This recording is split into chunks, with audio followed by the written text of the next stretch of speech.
Hey guys, I am back for one last video. Oh yes, we are going to be finishing up James and the Giant Peach.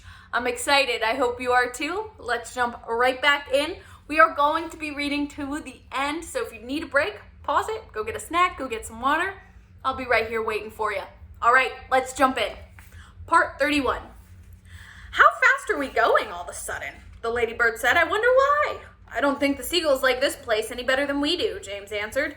I imagine they want to get out as soon as they can. They got in a bad fight in that storm, and they're probably over it. Faster and faster flew the seagulls, skimming across the sky at a tremendous pace, with each peach trailing behind them. The cloud after cloud went by on both sides. All of them were ghostly white in the moonlight, and several times during the night the travelers caught glimpses of cloudmen moving upon the tops of clouds. Once they passed a snow machine in operation, with the cloudmen turning the handle and a great blizzard of snowflakes blowing out the funnel side. They saw huge drums that were used for making thunder, and the cloudmen beating them furiously with long hammers. They saw frost factories and wind producers. They saw the places where cyclones and tornadoes were manufactured and sent spinning down towards the earth. And once, deep in the hollow of the large billowy cloud, they spotted something that could have only been a cloud man's city. There were caves everywhere running around the cloud, and at the entrances of the caves, cloudmen's wives were crouching down over little stoves with frying pans in their hands, frying snowballs for their husbands' suppers. And hundreds of cloudmen's children were frisking all about the place and shrieking with laughter and sliding down billows of clouds and toboggans. An hour later, just before dawn, the travelers heard a soft whooshing noise above their head. They glanced up and saw an immense gray bat-like creature swooping down towards them out of the dark.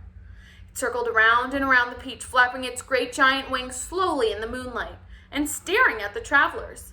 Then it uttered a series of deep, long, melancholy cries and flew off into the night. Oh, I do wish the morning would come, Miss Spider said, shivering all along. It won't be long now, James answered. Look, it's getting lighter over there. They all sat in silence, watching the sun come up slowly over the rim of the horizon. It was a new day. Part 32. And when daylight came at last, they all got to their feet and stretched their poor cramped bodies. And then the centipede, who had seemed to see things first, shouted, Look, there's land below. He's right, they cried, running to the edge of the peach and peering over. Hooray! Hooray! It looks like streets and houses. But how enormous it all is. A vast city, glistening in the early morning sunshine, lay spread out 300,000 feet below them. At that height, the cars were like little beetles crawling along the street, and people walking on the pavements looked no larger than tiny grains of soot. But what tremendous tall buildings! Exclaimed the ladybird. I've never seen anything like them before in England. What town do you think this is? This couldn't possibly be England, said the green grasshopper. Then where is it? Asked the spider. You know what those buildings are? Shouted James, jumping up and down with excitement. Those are skyscrapers, so we must be in America. And that, my friends, means we've crossed the Atlantic Ocean overnight. Oh, you don't mean, they cried. It's not possible. It's incredible. It's unbelievable.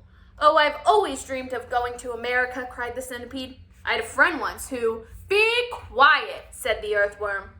Who cares about your friend? The thing we've got to do now, and how on earth are we going to get down? And how do you think they're going to get down? I'm not too sure. Ask James, said the ladybird.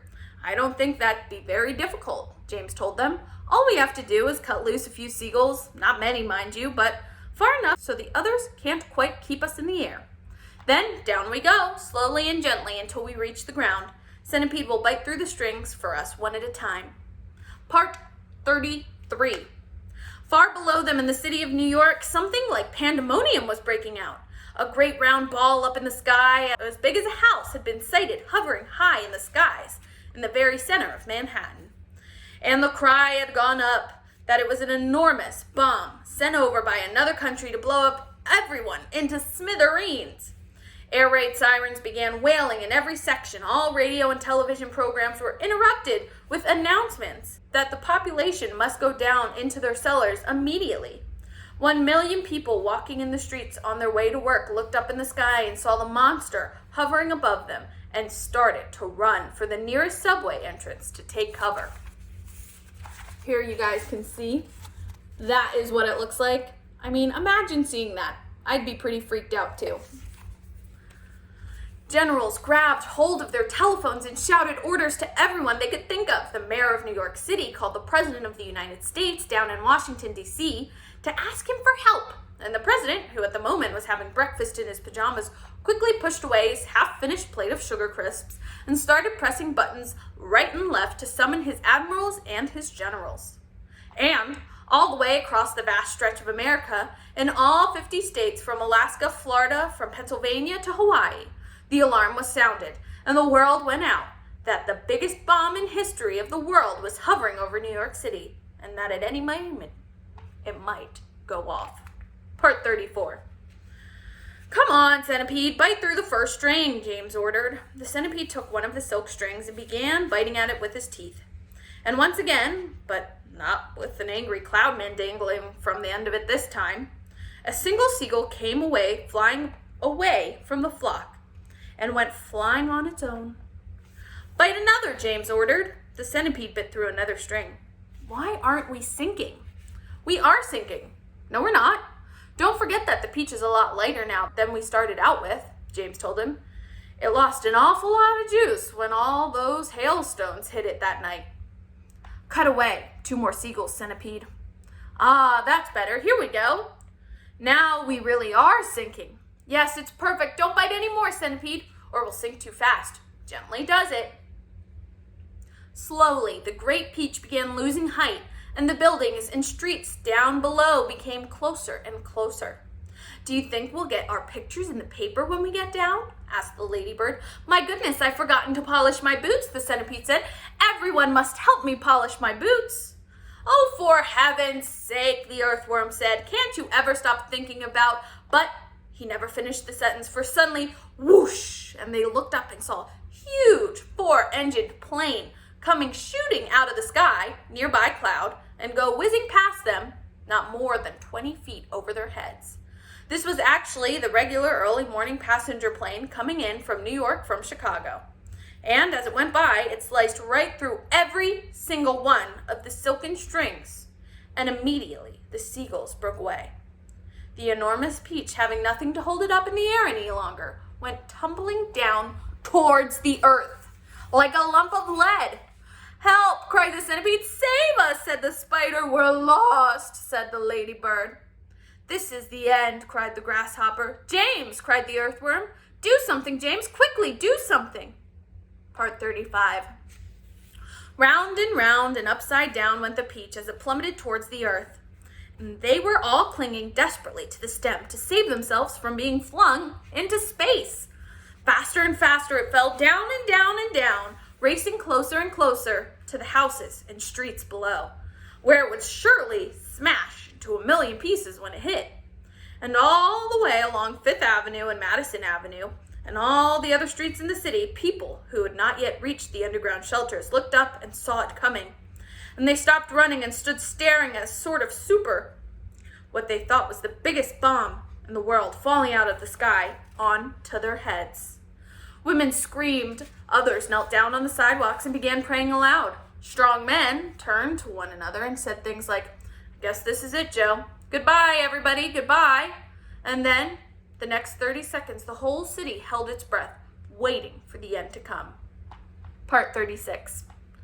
Goodbye, ladybird, gasped James, clinging to the stem of the falling peach. Goodbye, centipede, goodbye, everybody. There were only a few seconds to go now. It looked as though they were going to fall right among the tallest buildings. James could see skyscrapers rushing up to meet them at the most awful speed, and most of them had square, flat tops. But the very tallest of them had a top that tapered off into a long point, like an enormous silver needle sticking up into the sky. And it fell precisely in the middle of the peach. There was a squish, and the needle went in deep, and suddenly there was a giant peach caught, spiked upon the Empire State Building. What? craziness. Part 37. It was really an amazing sight, and in 2 or 3 minutes, as soon as possible, the people realized that it couldn't possibly have been a bomb. They came pouring out of the shelters and the subways to gape at the marvel. The streets for half a mile around the building were jammed with men and women, and when the word spread that there were actual living things on the top of the great round ball, then everyone went wild with excitement. It's a flying saucer! It's from outer space! Are they men from Mars? And a man who had a pair of binoculars to his eyes said, "They look pretty peculiar to me, I'll tell you that." Police officers and fire engines all came screaming out from all over the city and pulled up outside the Empire State Building. 200 firemen and 600 policemen swarmed into the building and went up the elevators as high as they could go. Then they poured into the observation roof, which is one of the places tourists stand and just look at the bottom. All of the policemen were holding their guns at the ready, with their fingers on the triggers, and the firemen were clutching their hatchets. But from where they stood, almost directly underneath the peach, they couldn't actually see the travelers up on the top. "Ahoy there!" shouted the chief of police. "Come on down and show yourselves." Suddenly, the great brown head of the centipede appeared over the side of the peach. His black eyes were large and round as 2 marbles. They glared down below at the policemen and firemen. Then, his monstrous, ugly face broke into a wide smile. The policemen and firemen all started shouting at once, "Look out! It's a dragon! It's a dragon! It's a wampus! It's a gorgon! It's a sea serpent! It's a proc! A manticore!" 3 firemen and 5 policemen fainted and had to be carried away. "It's a schnozwanger!" cried the chief of police. "A wang-doodle!" cried the head of the fire department. The centipede kept on grimming. He seemed to be enjoying this enormously. "Now, see here," shouted the chief of police. "You listen to me. I want you to tell me exactly where you've come from." "We've come from thousands of miles away," said the centipede, shouting, grinning more broadly than ever before. "There you are," called the chief of police. "I told you they came from Mars." "I guess you're right," said the head of the fire department. At this point, the old green grasshopper poked his huge head over the side of the peach along with the centipedes. 6 more big, strong men fainted when they saw him. I would faint too if I saw giant bugs, so I get it. "That one's an oryx," screamed the head of the fire department. "I know." "Or it's a cockroach," yelled the chief of police. "Stand back, men. It may jump down at us at any moment." "What on earth are you talking about?" said the grasshopper. "Search me," said the centipede, but they seemed to be in an awful stew about something. Then Miss Spider's large, black, murderous-looking head, which to all strangers was probably the most terrifying of all, appeared next to the grasshoppers. "Snakes and ladders!" yelled the fire department's head. "We're finished now. It's a giant scorpion." "It's a spider." "It's worse than that," cried the chief of police. "It's a venomous spider. Oh, just look at its venomous, gruesome face." "Is that the kind that eats fully grown men for breakfast?" asked the fire department's head, as he looked white as a sheet. "I'm afraid it is," answered the police chief. "Oh, please, why doesn't someone help us get down?" Miss Spider called out. "It's making me giddy." "This could be a trick," said the head of the fire department. "Don't anyone make a move until I say." "They've probably got space guns," muttered the police. "But we've got to do something." "Then why don't you put up a ladder?" said the chief of police. "I'll stand at the bottom and hold it steady while you go up and see what's happening." "Thanks very much," snapped the head of the fire department. Soon there were no less than 7 large, fantastic faces peering down over the side of the peach. The centipedes, the grasshoppers, Miss Spiders, the earthworms, and ladybirds, the silkworms, and the glowworms. And a sort of panic was beginning to break out among the firemen and policemen on the rooftop. Then, all at once, the panic stopped, and the great gasp of astonishment went up all around, for now a small boy was standing over the side with all the other creatures. His hair was blowing in the wind, and he was laughing and waving, calling out, "Hello, everybody, hello!" For a few moments, the men below just stood and stared. "Bless my soul," cried the fire department's head, his face going red. It really is a little boy, isn't it? Don't be frightened of us, please. We're just glad to be here. What are those others beside you? Shouted the chief of police. Are any of them dangerous? Of course they're not dangerous, James answered. They're the nicest creatures in the world. Allow me to introduce them to you. I'm sure you'll believe me. And so, James introduced all of his friends, from the centipede to the spider, to the grasshopper, to the silkworm, to the ladybird. Part 38. 5 minutes later, they were all down safely, and James was excitingly telling his story to a group of flabbergasted officials. And suddenly, everyone had come over the peach like a hero. They were all escorted out onto the steps of City Hall, where the mayor of New York City made a speech of welcome. And while he was doing this, 100 steeplejacks, armed with ropes and ladders and pulleys, swarmed to the top of the Empire State Building and lifted the giant peach off of the stake and lowered it onto the ground. Then the mayor shouted, "We must now have a ticker-tape parade for our wonderful visitors." And so a procession was formed, and in the leading car, which was an enormous open limousine, sat James and all his friends. Next came the peach itself. Men with cranes and hooks had quickly hoisted it down from the large building onto a truck where it sat now, looking just as huge and proud and brave as ever. There was, of course, a bit of a hole in the bottom where the spike had hit from the Empire State Building, but who cared about that? Or indeed the peach juice that was dripping out of the side onto the street. Behind the peach, skidding about all over the place in the peach's juice, came the mayor's limousine. And behind the mayor's limousine, about 20 other limousines carrying the other important people of the city. And the crowd went wild with excitement. They lined the streets and leaned out windows of skyscrapers, cheering and yelling and screaming and clapping and throwing bits of white paper and ticker tape. And James and his friends stood up in the car and waved at them. Then a rather curious thing happened. The procession was moving slowly along Fifth Avenue when suddenly a little girl in a red dress ran out and said, oh, James, could I please just have a tiny taste of your marvelous peach?" "Help yourself," James shouted back. "Eat all you want. I won't keep forever anyways." No sooner had he said that than about 50 other children exploded into the street and came running towards the peach. "Can we have some too?" they cried. "Of course you can," James answered. "Everyone can have some." The children jumped up and down and then swarmed the truck like ants all over the giant peach, eating and eating to their heart's content. And as soon as the news of what was happening spread quickly from street to street, more little boys and girls came running from all directions to join the feast. Soon, there was a trail of children a mile long chasing after the peach as it proceeded slowly up Fifth Avenue. Really, it was a fantastic sight.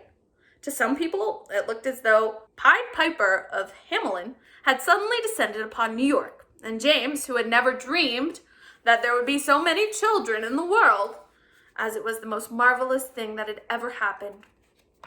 Part 39. And thus the journey ended, but the travelers lived on.